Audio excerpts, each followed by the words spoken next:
I'm Megan. I'm Colin. And this is Pet Sitter Confessional, an open and honest discussion about life as a pet sitter. Brought to you by Time to Pet and Pet Perennials.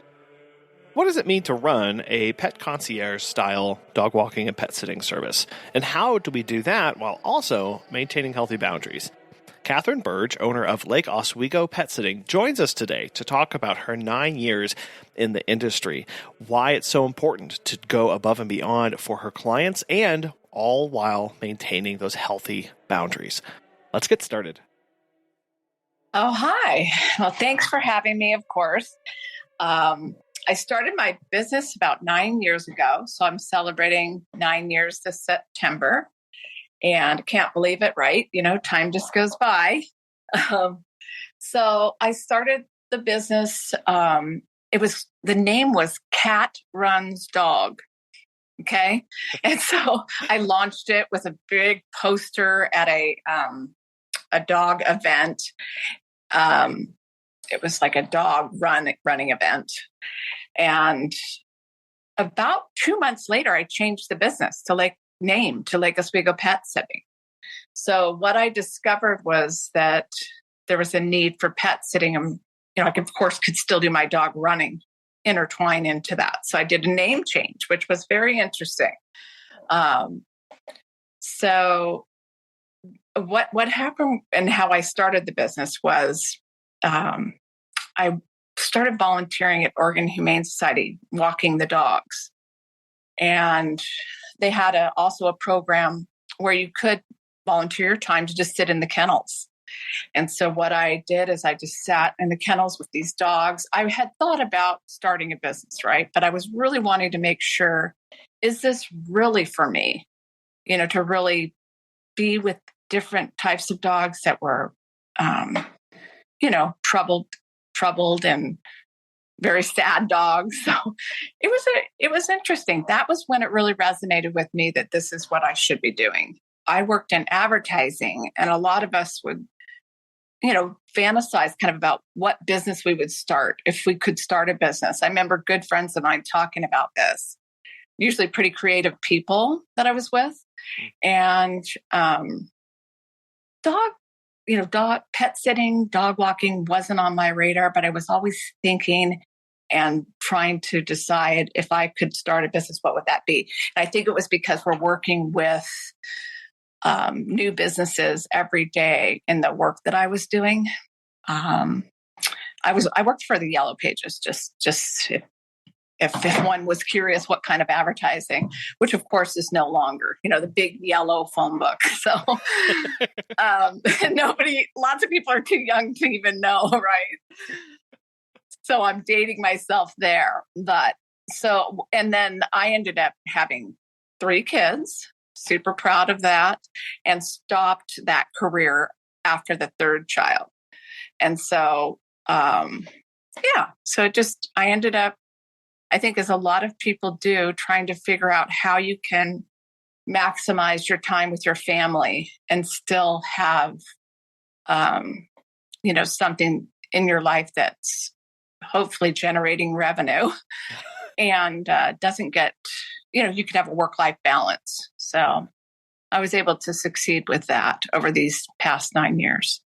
Yeah, you said that word, sit around and fantasize about what we would do. And I think that's something that I know I personally don't do enough of kind of go, if money was no object, if sky's the limit, what would I actually want? And what would I want? And start kind of like busting down some of those barriers to ourselves when we start trying to create things or do things, even in our own business, even if once we've started, to sit down and go, how do I make sure I don't get in the way of myself? And I think that starts with just going, anything's on the table. Let's just throw it all out there, and then we'll let rational brain kick in and try and take over on this on this process and bring us back down to earth. Exactly. And I remember consulting with friends that are entrepreneurs and, just people that have found success in business. And, sometimes I would use their advice, sometimes I wouldn't. So and here I sit 9 years later. So I'm super proud of it. I think it takes a lot of family support and my kids, and just, we know what it takes when you're a professional pet sitter, with the holidays, and I would love to have them on an interview, right? And just, did they survive? My last just graduated from high school, and there's a lot of time I gave to this business. So I think that's where we become, it's our little baby in a way. So there's a lot of sacrificing that we put on the line to make it happen. And you're right. It having that support system, whether that's friends, families, or even other businesses, is what helps keep us going through the really tough times. So for you, what was that support like whenever you were just starting out and trying to make this thing grow? I knew there was enough business for everybody, and I knew there would not be competition, right? Because I always tell my clients to have one or two or three, ideally professional pet sitters, so that if they don't become disappointed if I'm not able to serve them for some reason. So what I found, there's a pet sitter in Portland. So I live out in a suburb of Portland, Oregon, and there's a pet sitter that started almost 30 years ago. And I'm connected with her, and then just have a lot of support through pet sitter friends. And of course, that's where Colin may be talking about all the different organizations. Like, I think some people think, oh, it's okay, I don't need to be in this organization or that organization. But I found that being a member of Pet Sitters International was pivotal from the beginning. One of my first, second or third clients, I think it was, came from Pet Sitters International, where they had gone on and got my name there. In your business, you describe yourself as a concierge style, full service pet business. What does that mean to you, and how do you make that work with your clients? I think it's a little less than the way it sounds. I think I originally I thought it was a good idea to maybe name my business something along concierge style, but it turns out with the relationships you end up having with this personal work that we do, you end up doing a lot more for the clients.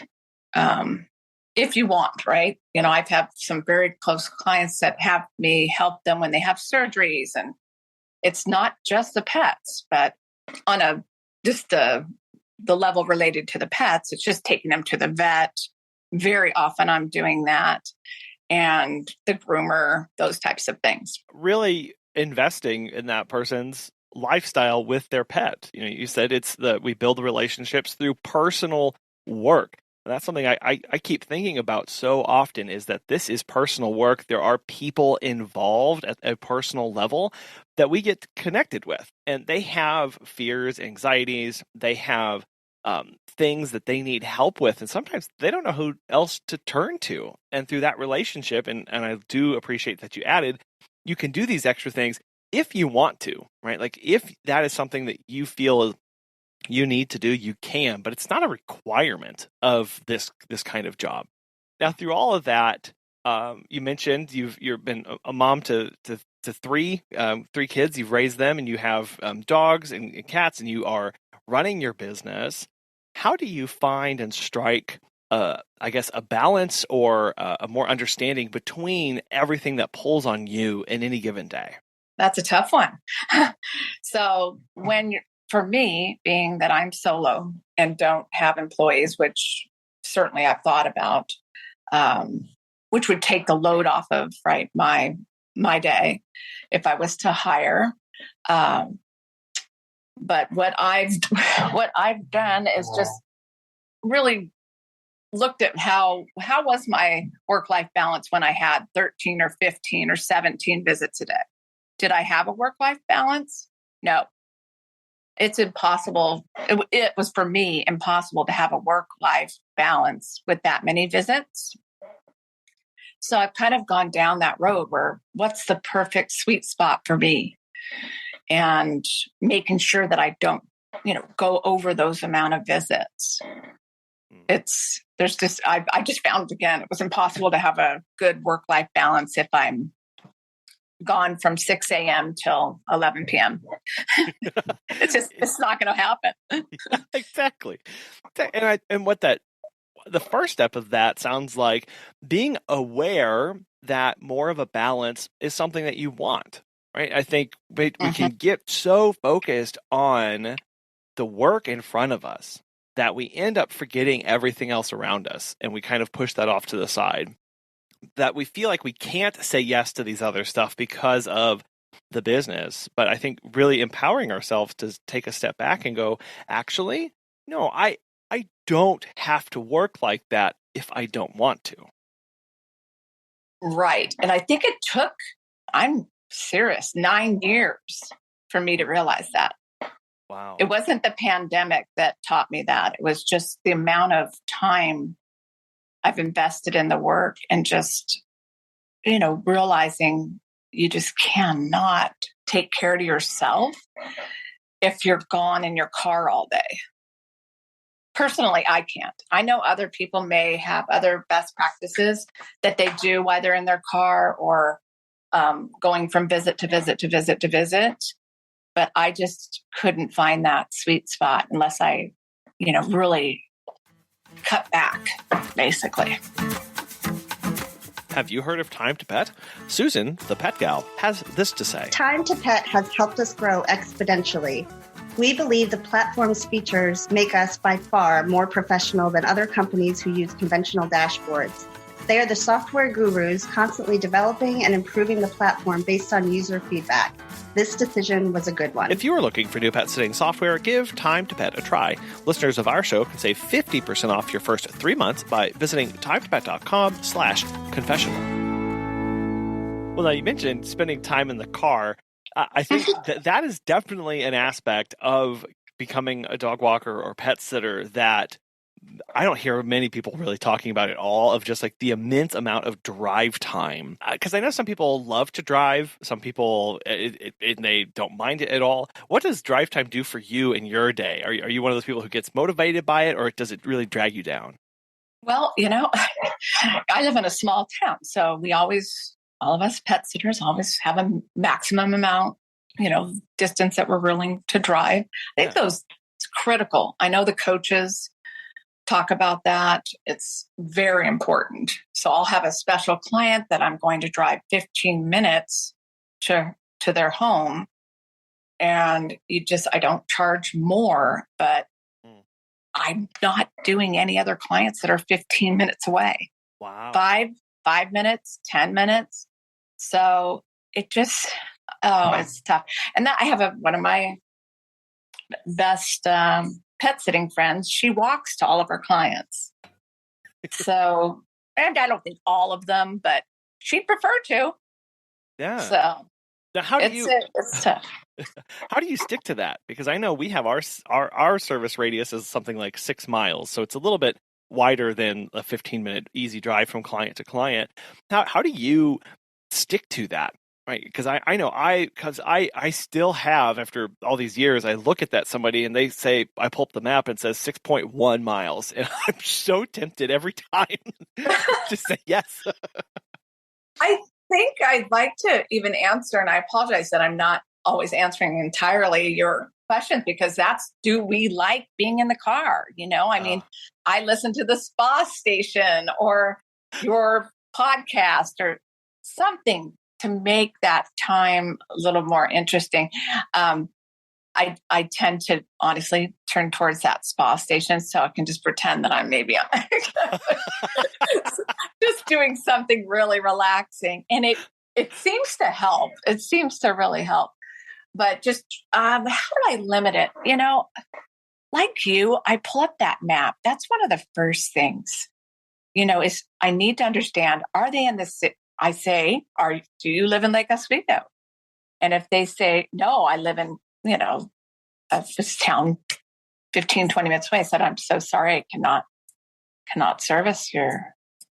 So, and that's where it ends. Yeah, and exactly. That's where it ends, right? There's no back and forth, because that's the boundary that we have drawn. And now we are sticking to that. And we can feel bad because we want to help, quote unquote, everybody. But as you've experienced, and I think most people experience, after a while, they go, I can't physically do that. Like, that's actually not helping me help the people who I need to be helping. And that's if you need to be at home, right? Like if you have your own pet you're caring for, or your family you need to get back to.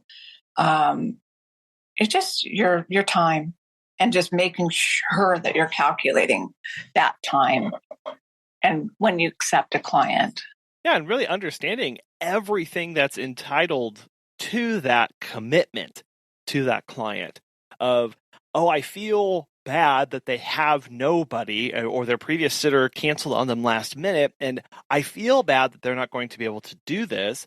But I think stepping back and looking at that 30,000-foot view of what all that commitment entails, what that does to your day, your time, your sanity, wear and tear in your car, rushing you around your schedule, like, it really does have a personal impact on us when we start to go outside those boundaries. Well, and if I can, I'd like to just address too, like when you get a call with a client that is last minute, which for me, last minute would be anything under a month notice. Oh, really? Wow. Oh, yeah. Yeah. And I can explain kind of how I treat the last minute client if you want. Would love that. Yeah. Yeah. So I always want to understand kind of what the reason is, right? Because you could end up with in the 9 years, of course, I've ended up with the ones that various things. I just don't know if I want to go through all the reasons. You accept a last minute client, and it's absolutely one of the worst things you could have done, because the pet could be sick, meaning diarrhea in some case. I've had that. I've had all kinds of things, and I like to ask the client to be honest about why they're searching for a pet sitter last minute. And then, when they share the truth, I thank them and we go from there. And that if it's, let's say it's, within a week or less than a week, that would probably be more normal, considered last minute. A week, wouldn't you say? Yes. I think a week is probably after most people tend to get fully booked. Yeah. And so I'll again ask what happened and why. They're asking for a last minute pet sitter. And I just basically have them go through a process with me for that onboarding. If they can get through, I say to them, if you can get through this process that I have that's specific, then you and I will work together. Yeah, I definitely want to dive into your process, but I do want to touch on the fact that you have a conversation with the client about their needs. Like that when you ask, why are you needing a pet sitter so last minute? It's not being pushy. It's an honest question that is going to dictate a lot of things. Right. For what we're and about hoping to do. that there's transparency about it. I found that people, when I started using this, which I'm not even sure when I started, maybe only a couple years ago, I started asking that very important question, to understand what happened. Because I think we would think, they're ditching another pet sitter. Actually, no, that's not always the case. Sometimes it's just a boarding situation, or one of our boarding facilities is no longer allowing senior dogs to stay over 2 nights. There's some of the vets have stopped boarding dogs, all kinds of reasons. Yeah. Yeah, it's really humanizing that interaction, because again, it's recognizing that people come to you with a need, with a background, with history, with those fears and those anxieties, and I think is very reasonable to just take a moment and go, okay, tell me what's going on. What's your current situation? And letting them be honest and trusting that they will. And I'm sure some may try and conceal the truth and whatever, but those sound like those will get weeded out later. But just starting as an open book with everybody, I love how that kind of just brings them in and makes them part of that process. And it provides you with another connection point to the person as you're having that conversation with them. Okay, well, so let's say we have made it through the phone process. What does the rest of your onboarding process look like to bring on a new client? Well, honestly, again, this just started a couple years ago. I stopped doing the long conversation about, why are you, you know how it can go. Just, you can be on the phone for an hour, couldn't we? About their trials and tribulations of their needing a pet sitter, perhaps. So what I've tried to do, again, I'm not always perfect on this, but is, find out the location, of course, to make sure that we can service them. That's the initial question on the phone. And I try to always answer my phone too, do the best I can on that. And what I've done now is I've implemented a consultation fee, basically. And I would say maybe 2 out of 10 times people say, oh my goodness, I can't believe you are charging to talk to me about pet sitting. So unfortunately, they were not going to be doing business because they're hung up on this consultation fee. Okay. But it is something I think you and I initially talked about that really isn't happening in the industry. At one point, when I talked to you, I know maybe it was when I started doing this, I just don't think people are doing it yet. I think some are. Yeah. And so what happens is the people, I text them the link to create an account on my Time to Pet. And that's where I get the initial information. Because what I've also found is I could be in a conversation with someone. This is prior to implementing this process. And at the end, I have no idea. This is really actually early on in my pet sitting career, who I talked to. And I absolutely don't want that to happen again. And honest, sometimes it's for privacy reasons, because they may have asked me a lot of personal questions about my business. You see, and it just, as a professional, I feel just rising above and doing something different and taking that chance. And that really what it comes down to is now I'm charging for that consultation, which is not industry standard. And it's really been amazing because you've got a commitment on the client side. If they decide to not move forward with a booking, are they refunded that, or is that non-refundable in any way? No, it's not refundable. Oh, no. Okay. And honestly, we've already established so much by the time I'm out there. The commitment we give to our clients to get things started. Yeah. So I basically say that it's a consultation, but also includes setting up your services, which is a lot. We make that happen through this process. But the paying for it is just what I think is new to our industry. Yeah. Because what is happening is our time, it's still our time. I feel that we should charge for our time. How you added that, it's a consultation, but it's also setting up services. Because if we do look at everything that you did, like you pointed out, Kathryn, of we invest so much of us, our time, if we do have staff, their time, all these things go into onboarding one new client with the hope that they're going to be a repeat client from time to time again, because it's very costly and expensive to continually bring in new clients, both from our time, the money that we spend with the gas to get to them, and everything in between. We have to recognize that is something that we can both limit, but also by having them pay for it, that is, like you said, it's a massive commitment that they're now making to you. And that's a weed out process of those 2 out of 10 people who say, what? Never mind, I don't want to do this. They would have been a problem down the line anyway. And so now we're just moving that process right up to the very beginning, and we can move on together and not have to deal or worry about a potential headache. Yeah, it's funny. I was just smirking when you said that because it's like, we don't want particularly that client that is, not that kind about money, So, I don't want to pay for that, and I can't believe you're charging that. You're right. It's just going to be a problem down the line. And oh, what a blessing that we don't have to work on that one.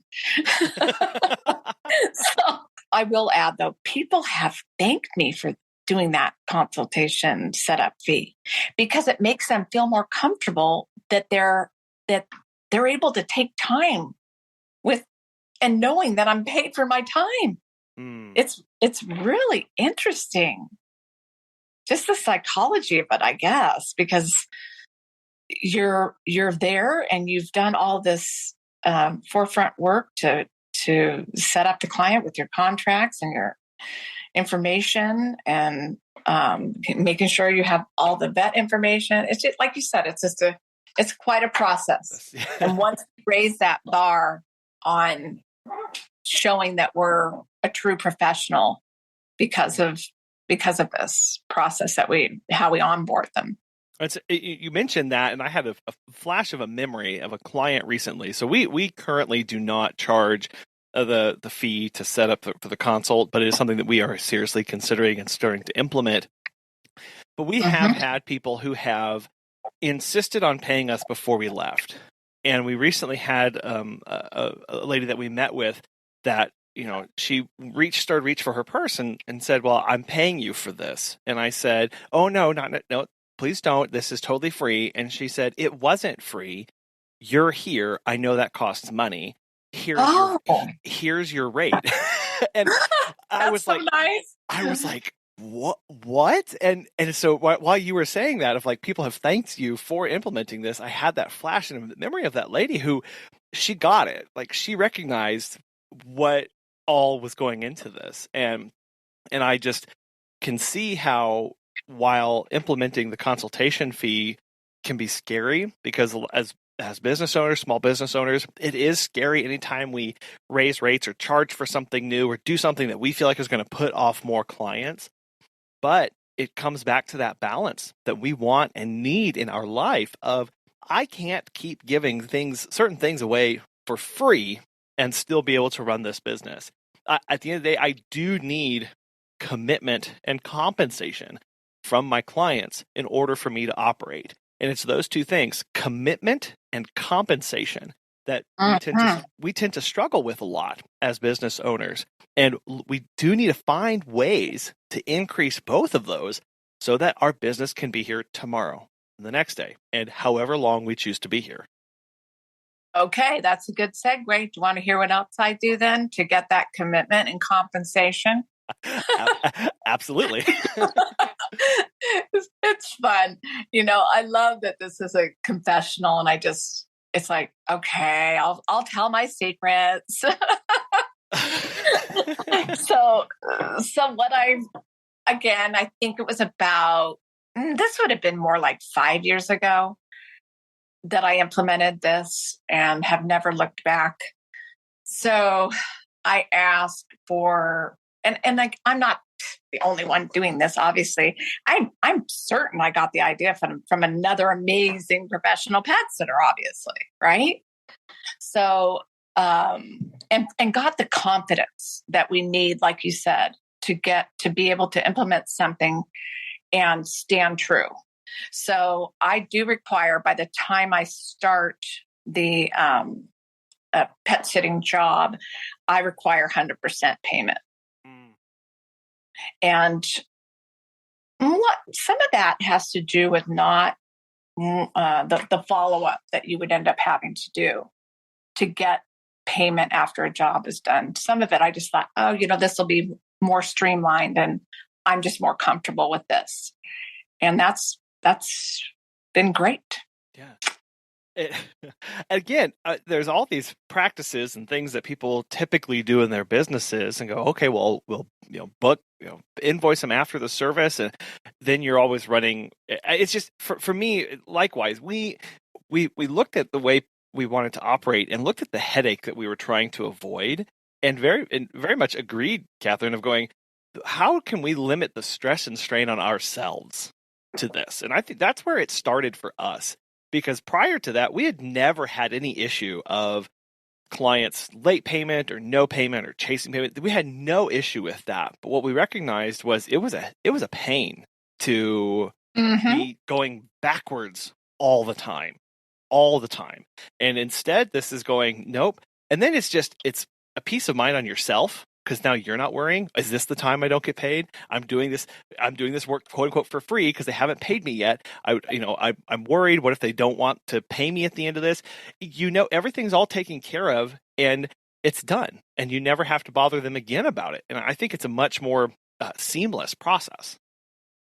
And having the contract, really back whatever you do in your business personally. If a client comes home early or they cancel their trip or, and I will kind of just another thing that I really find valuable is, owning your own business is wonderful. I can make a decision to not honor my contract if I wanted, and say, gee, your reason for canceling your vacation is so incredibly sad for me to know about that I want to give you back 100%. Or that's the beauty of owning your own business. You can just make those decisions on whether or not you want to stick to, because that's the sticky part is, clients, again, it's probably 1 or 2 out of 10 that would say, not even that, honestly, Colin, I'm sorry, kind of like, who knows what the numbers are, but every now and again, someone will say, I cannot imagine paying for services before they're performed. Yeah. If I have a contractor come, I don't pay them first. I pay them after. And that's not a good fit for me. And I did give back the consultation fee on that one. I'm thinking of a client that did that. So, and oh, thank gosh, take your consultation fee, and I'm run down the road. So yeah, no, it's just, I really hope to raise the bar, in how we can feel so proud about the work that we do in this industry. Oh, the proud. That is a really important word. Of being, it's not prideful, but it's being proud, it's being confident, it's being bold in our work. And there's a lot of things that flow from that. And I know one of those that kind of has been kind of dancing around everything that we've talked about of limiting, kind of these barriers to working with you as far as clients and the fee. And then there's the being picky about clients. And I know one big part of that in this industry is things like pricing. And I think you just recently went through, or maybe not so recently, a price increase. And I was curious how you went about presenting that to clients and what that process was like for you. So I just basically said that my rate was going up to this amount effective the first of the month. And, some people hung on. This was not, let me go back a little. That was specifically my dog outings that were called dog walks before, right? So I just decided to kind of do away with dog walks and have it be more the outings, and then just gave a general rate on that. And I was wanting to kind of phase out of it. I'm focusing on some different things in my business, and there you go. That's the way you phase out. So, and I have some, very tight relationships with those pets. So it was very hard for me. But a lot of the clients work at home, to be honest. So things have changed. I'm just trying to look deep inside my business and understand what's changed here. They were 5 days a week, and now they went to 3, and then they were down to 2, and then they were down to 1. I just really took a good look at, do I want to keep going and doing these one-offs? Or should I focus on my dog training and studying that and my pet sitting, which is always there. The pet sitting is always there, and people are always traveling, right? So that's kind of, I think it was unfortunately kind of a phasing out, even though I had these wonderful relationships with the pets and the people. I'm talking about my dog walking. So that's what I raised. And then with the pet sitting, it's just the new clients. Okay. So I've kept that old rate with my long-standing clients. It does. And against those decisions that you mentioned of like, you can choose how you want to do this and make it work. And you said that phrase, you were looking deep inside my business and asking what's changed here. And not being afraid to that you have to, when you ask that question, you really need to be prepared for a bad, or a hard pill to swallow sometimes because it may be, it may be that you don't want to do that anymore. And that's kind of, you were saying some of you wanting to phase some of these things out. It could be that it's not a service that's needed anymore. And so kind of rendering the work and stuff that you were wanting to do as irrelevant or not as highly sought after as it once was before, or any number of reasons. And so when we ask those deep questions about our business, it allows us to then take a step forward in a new direction and go, okay, because I found out that piece of information, what do I need to do because I know that that is true now?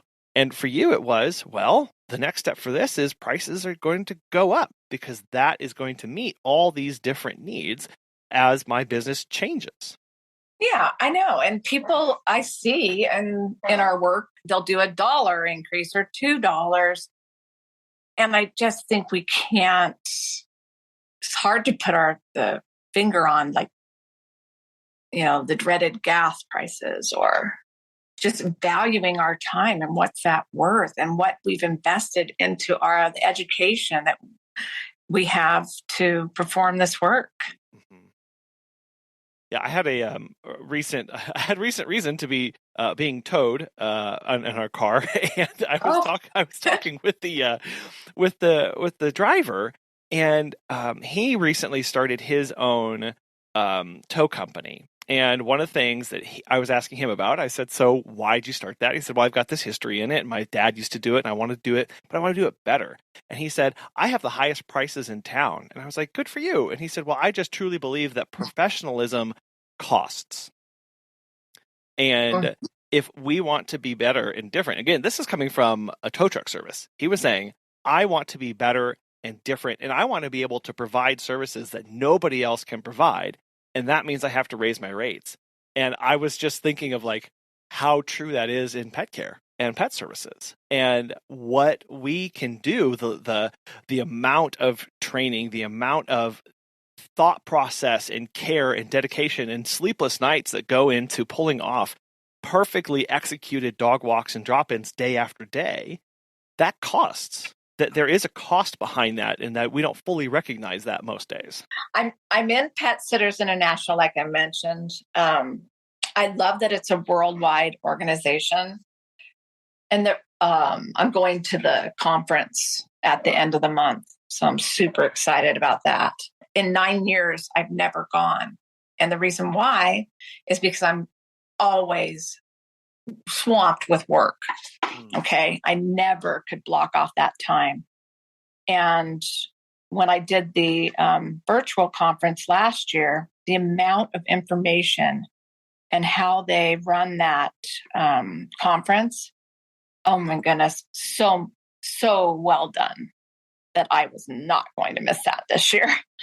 So I had to block off the time, which is a loss of income, right? Yeah. Because I'm alone. I don't have an employee. So any employees. And so I'm actually kind of proud of myself that I'm doing it, but it's in a location where I'm flying across the country, and it was a commitment on my end financially too. Yeah. There's costs to those kind of things, right? There was a cost to book the flight and the hotel and the stay and pay for the registration. There's a cost for the loss of business. There's a cost for the time that you're dedicating to that.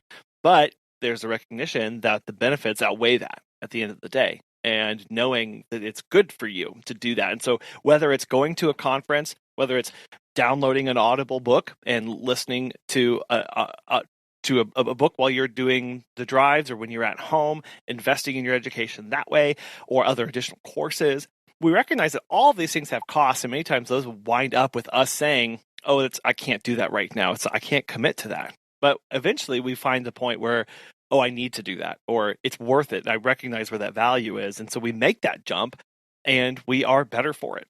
I think people, that's where we get that opportunity.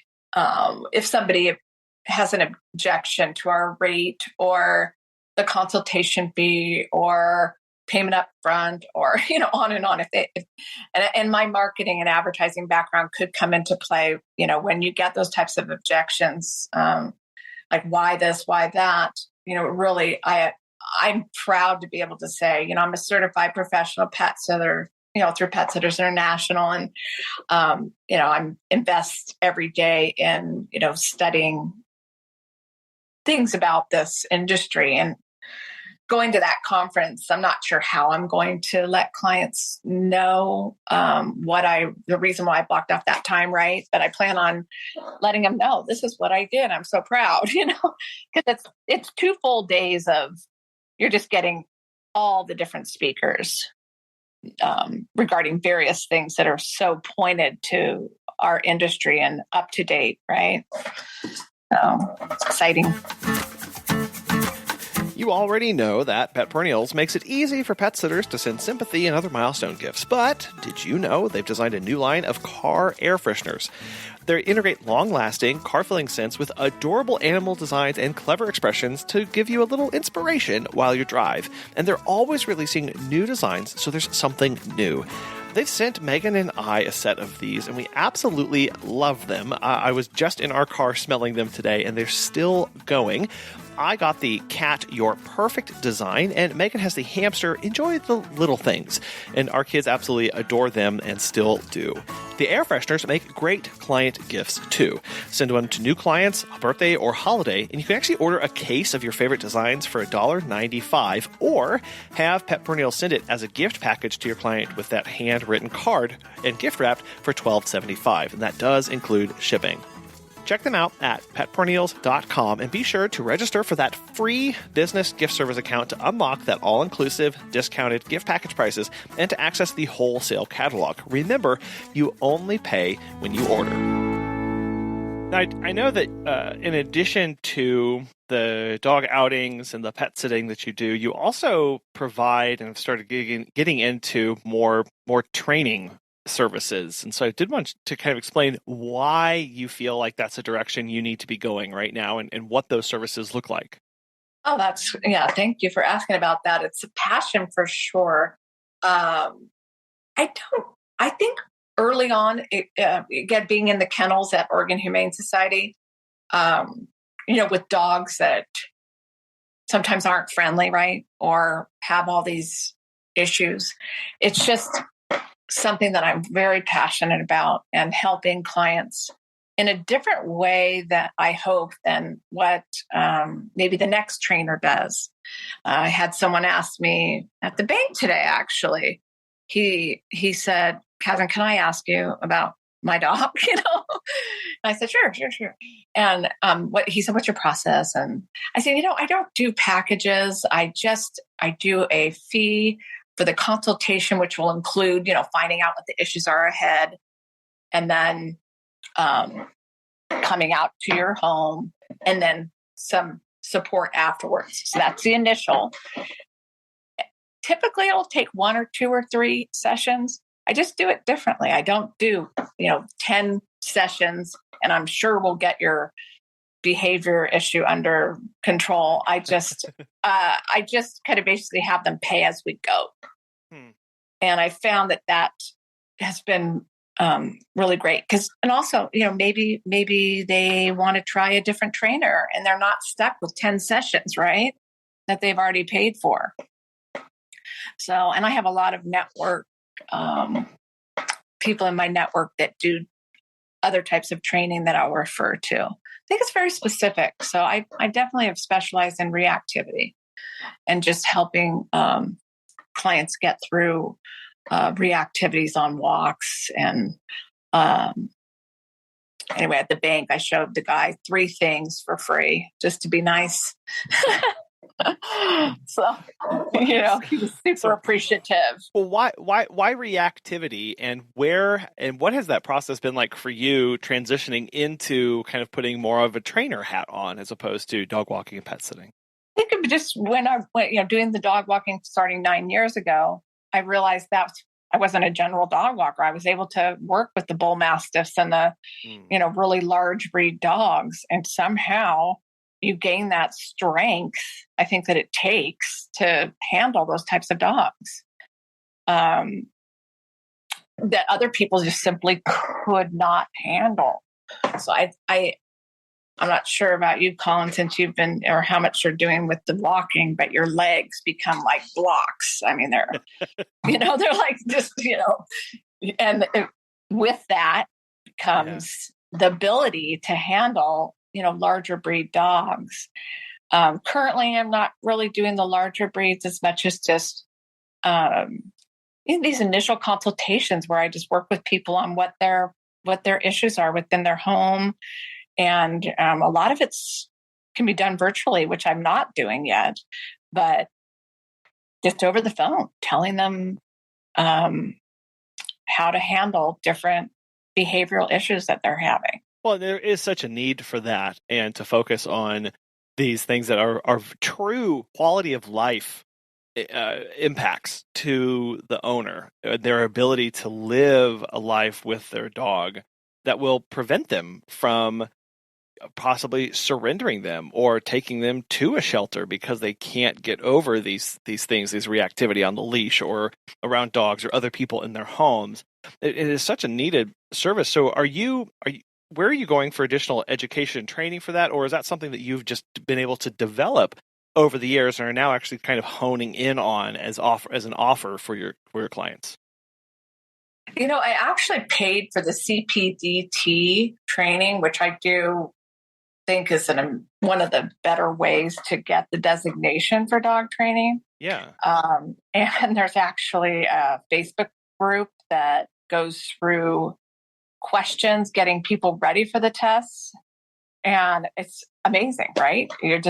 I try, of course, not to spend too much time online, but those questions will come over and then everybody answers, and it's a preparation for the test, right? And then I'm a member also of the APDT and then the IACP. So if people Google that, those associations have so much educational information there that once you're a member, that's free, right? So it's just really being entrenched in the dog world. That I will say I'm doing probably half cat sitting too.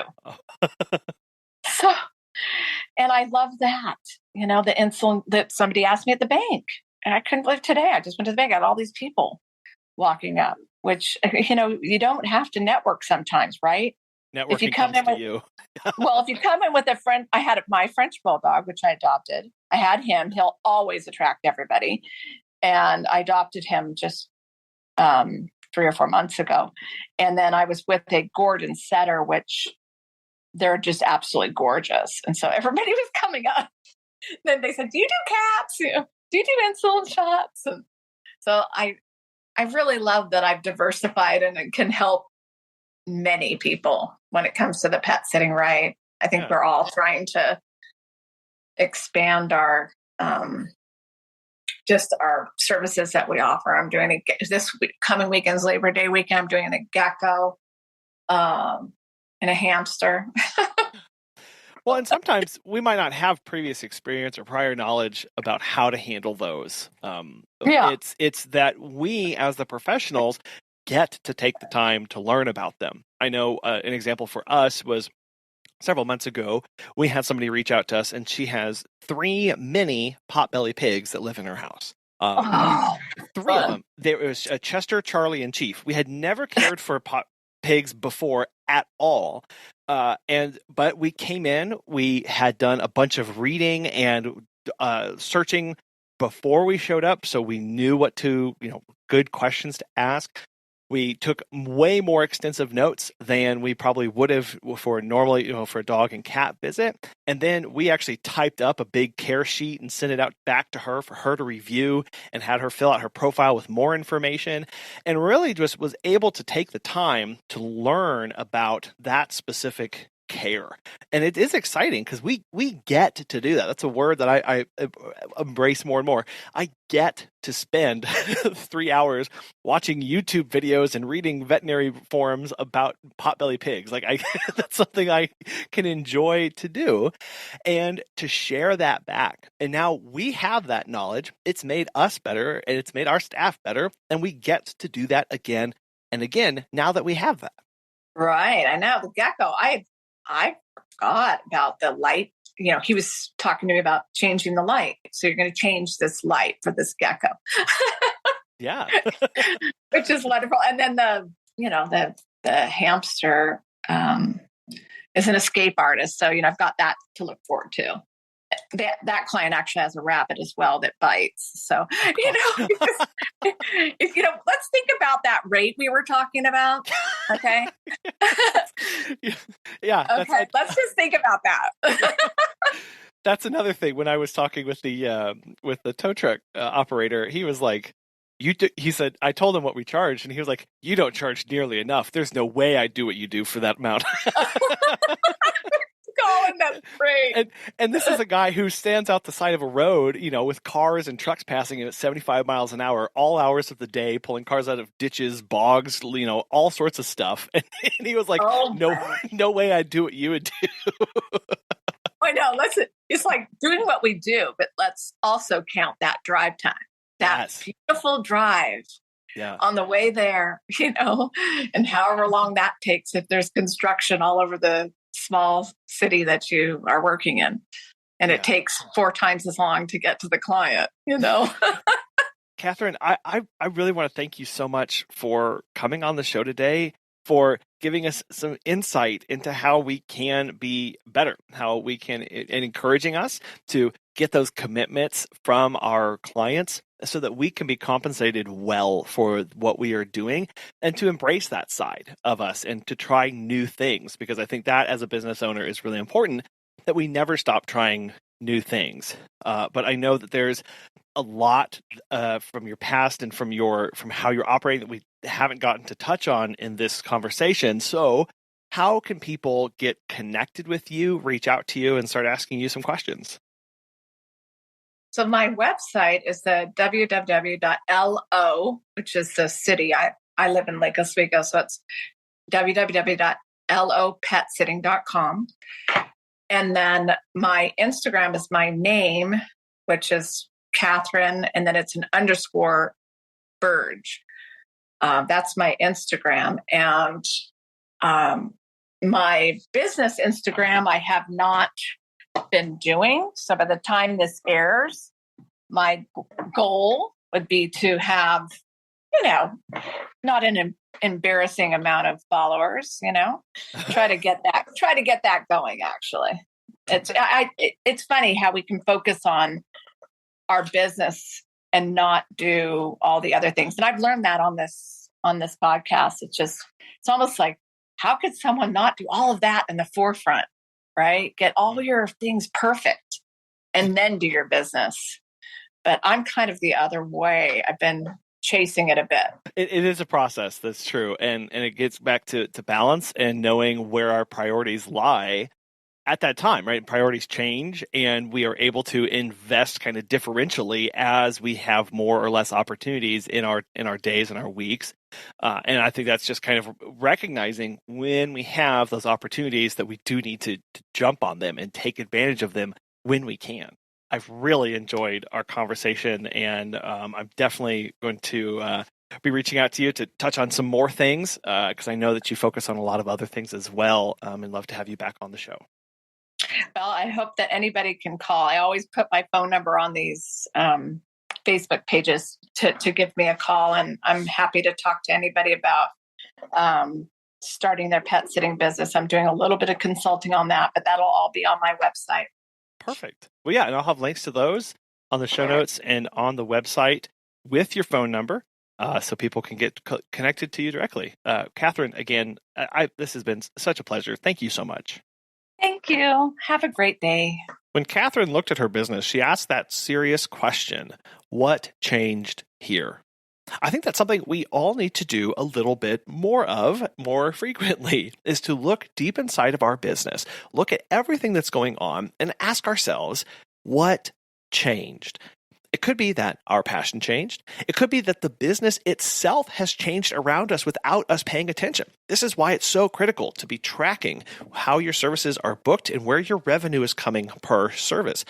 I know for us, the business that we are currently running looks nothing like the business a year ago, even 6 months ago, and honestly, 3 months ago. Because when we lift our finger from the pulse of our business, we lose track of what's actually going on, and we stop being able to make relevant, real-time, pertinent decisions for how the business should and needs to operate.